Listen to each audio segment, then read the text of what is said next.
Hello everyone, my name is Shambhavi. Hope you all are doing well.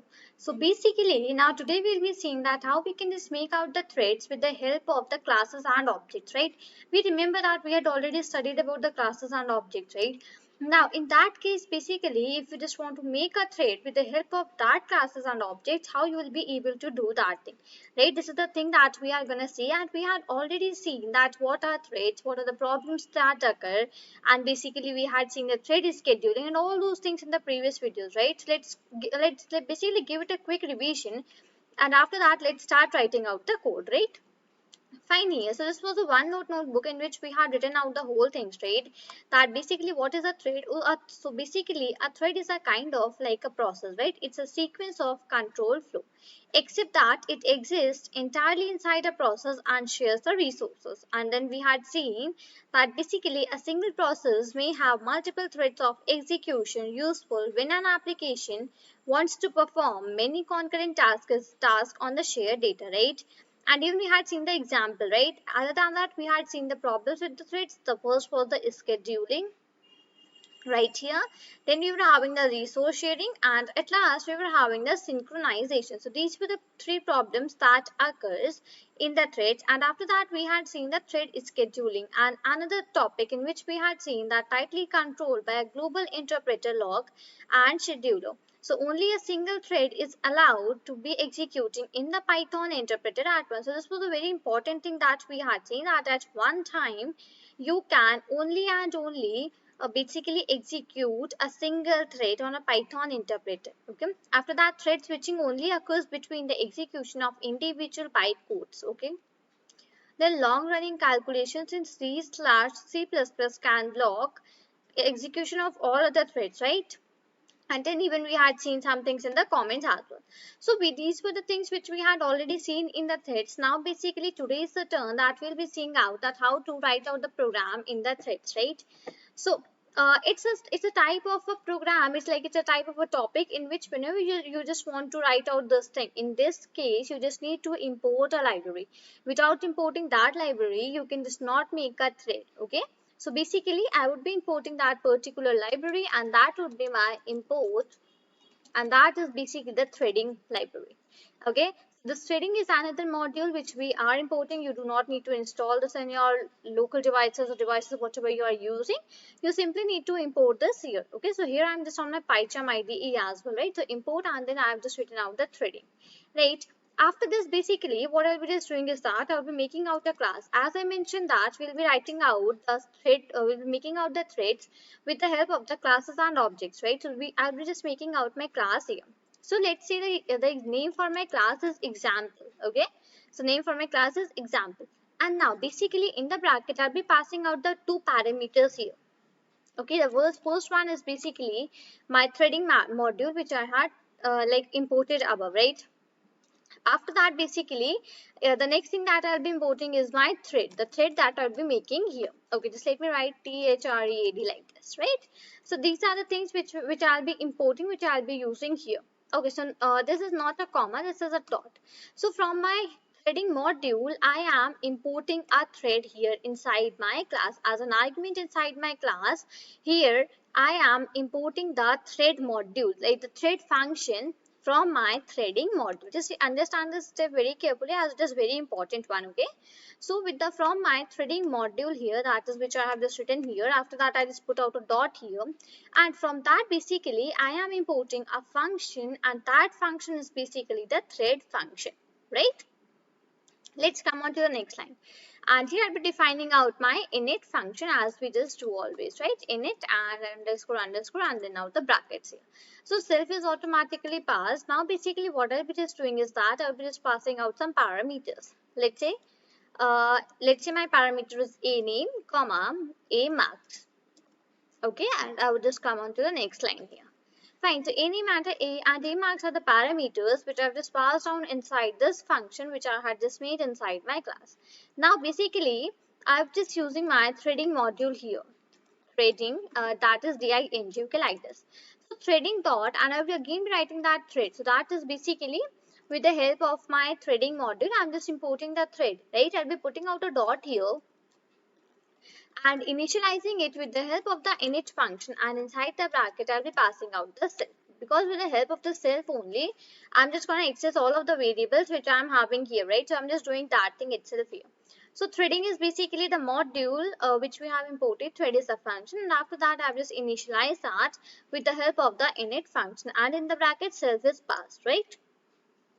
Now, next thing that comes is that with the help of my self function, I'll be trying to execute this thing, right? So I'll be writing self dot name is equal to a name. Right, so self dot name is one of my variables in which I want to store the value which I have in the another variable which is a name, and a name is an argument which I have passed inside my function, which is def underscore underscore init underscore underscore, right? So this is the whole idea. So self dot name is equal to a name. After that, basically I have self dot, and the next one I'm just having is marks. Okay, so self dot marks is equal to a marks. I'm just simply writing that uh, okay, just one second. Okay, I'm just simply writing this a name, a marks, so that it just basically differentiate with this name and this marks. Otherwise, there is no such hard and fast rule that you just need to write the a name and you just need to write the a marks. You cannot just write these things and something like that. There is no such thing. I'm just simply writing so that both of these things are differentiated a little bit, because if I just write self dot name is equal to name, self dot marks is equal to marks, so that could be a little bit of confusing while understanding if you are new to programming, right? So in that case only I'm just writing this a name and a marks. Otherwise there is no hard and fast rule that you just need to write this as well, right? You can just put it like simple as well, that is simple marks and simple name, right?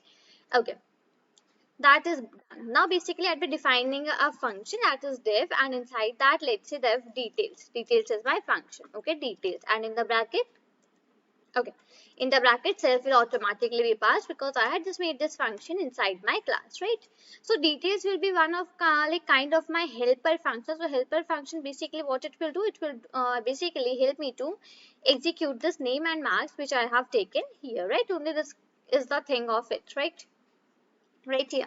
So let me just write out the print statement, and instead of print if I just write out return here, return f string, and I just want to add here that basically the, okay, I would just write it like this, the name is, I would write it like this, the name is, and in the bracket I'll be passing out self dot name. Okay, the name is self dot name, and I'll be and marks are, and in the bracket I'll be writing here self dot marks, right? This is the thing which I just want to pass out here. So in that case basically I just written. Now why I have just written the f strings, because I wanted these values, like there will be value for any, a value will be a marks, right? I just want both of these values to come here in the between, because I'm just making a proper sentence here. So in that case, basically, I just passed on this f string. Simply, you can just use the print statement as well. That it totally depends on you, that what you just want to do, right?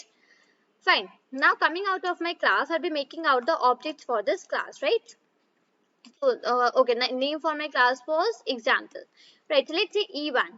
Okay, E1 is equal to is one of my objects which I just made for my class, and that is basically the example. I will put out the brackets here, and I just need to give a name, right? Let's say the name is my name itself, that is Shambhavi.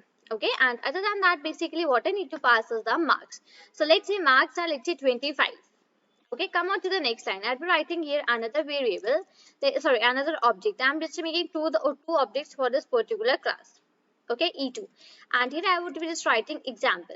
And let's say another name is Ria. Okay, let's say another name is Ria. And let's say marks are 20. Right, this is the thing which I've just given on and passed on here. After this, what I'm just doing is that simply I'll be writing here my object's name, that is e1 dot, and I'll be just writing here start. Start is a basically function, predefined function which we have here in that thread. Okay, and after that I'll be just writing e1 e2 dot start and the brackets like this. Now basically why I am just writing the start, so basically we just like when we just used to write the simple programs in the classes and objects, so what we just do in that case, basically what we did is that we just like write out the print statement, and inside the print statements we just like used to run out the program and call out the function, and we just get out the desired output. So when you are just doing this thing with the same with the help of the thread, so in that case this start is a function which is basically held for printing out the results here. So I would just run out my program here now. Okay, and basically it is giving me like this right here. Okay, now basically what I'll be just doing is that I just returned here, I just not printed. So in that case, basically it is giving me. So let me just write it like this here, print. The name is, and I will just pass out my self string inside this. Right now, this is absolutely fine, and I'll just close it at the last, because in that case it is return. So return will only and only work at that condition when I'm just passing out the function, right? So in that case only it works. So right here, now just let me remove out this statement as well, because it will not work properly with the print statement. Let me remove that out from here. And this thing as well. Right, so now inside my print statement, I'll be just passing here out the str, and inside that bracket, I'll be just writing, let's say self dot, and I was having marks, right? Self dot marks. Okay, that is okay. And other than that, what I was having, I'll just put out a plus sign here. Let me just give some spaces. After that, again, I'll just put out a plus sign. Where's that? Right here. And again, I will just write here str, and into the bracket, I'll be just writing self dot marks, right? This is the whole idea. And now I would be just running out this thing here. So basically, now what I just need to do is that I just need to come out here, and at last I just need to write out print, and here basically it would be \n exit, right? And now I will be just running it once again this side. Fine. So now basically what is happening actually, so thread underscore 1, that is e1 dot start, e2 dot start, and e1 e2, that is absolutely fine. And basically inside threading is done, thread is done, and that is equal to example. Okay, let me just take a look. Okay, example is absolutely fine, and passing out the values is done. E1 dot start, e1 dot e1 and e2 is done. Okay, so basically here I have just one thing to tell you very carefully. Actually, this mistake has been made, but like it is good for me, so that I can just let you know even this thing as well here in this program as well, so that you just do not make this mistake afterwards. See here, actually what I have just written, I have written the function name as details, but here when you are just making out the thread, so in that thread basically we have a rule that you will be making the name of the function as run only. Right, run is a type of a helper function that basically helps you to execute the threads. So other than this run, if you are just trying to write any of the function name, okay, other than this run, if you're just trying to write out any other function name, so that will basically not at all work. That will result you the blank output as you were able to see previously. So this mistake was made by mistake, and basically it was good for you, so that I can just let you know this thing as well. Otherwise for you also it will basically show you the blank output as well, right? So def run. So you just need to write out the name for the function that is run only. Other than this, none of the functions are allowed. Let me now just run it quickly here. Okay, 25, 25, 20, 20. My things were Shambhavi and 25. Okay, here I just passed the marks 2 times. So let me write this instead of marks. Let me write this as name. Okay, that is name right here. And now just let me quickly run it once again for now. Right, now basically it is giving me the desired output, and the correct output, that is I'm just getting here Shambhavi 25, Riya 20, and at last I'm just getting here the exit statement which we have actually printed, right? So just make sure that do not write any other function name, that will actually not at all execute. You need to write out the name for the function that is run, and simply you just need to write out the run. If you are just going to make any function from your side, that will basically not at all, like basically it's not the case that it will show you the error, but that will not give you the desired output. It will basically show you the blank spaces, right? So basically I hope that you have got a clear and a fair idea that basically how we just can make the threads with the help of the classes and objects. So the main thing that you need to keep in mind is that you need to pass out the threading.thread here. After that, you need to make it with the help of the init function, and simply you need to take the name of the function as run, and at last basically it's the same. And here you do not need to write out the name for the function which you had made. Simply if you just want to run here in the thread, so we just write that e1 dot start and e2 dot start. So e1 and e2 are basically the objects, right? And simply here it goes like the start, right? So start are the functions which are helpful for like writing and executing these things, right? So I hope I just made these things very clear to you, that how you can make the programs with the help of the threads and the classes and objects. So basically in the next videos we'll be seeing some more programs and more methods for the threads, right? So this is all for this video. Till then, thank you and take care.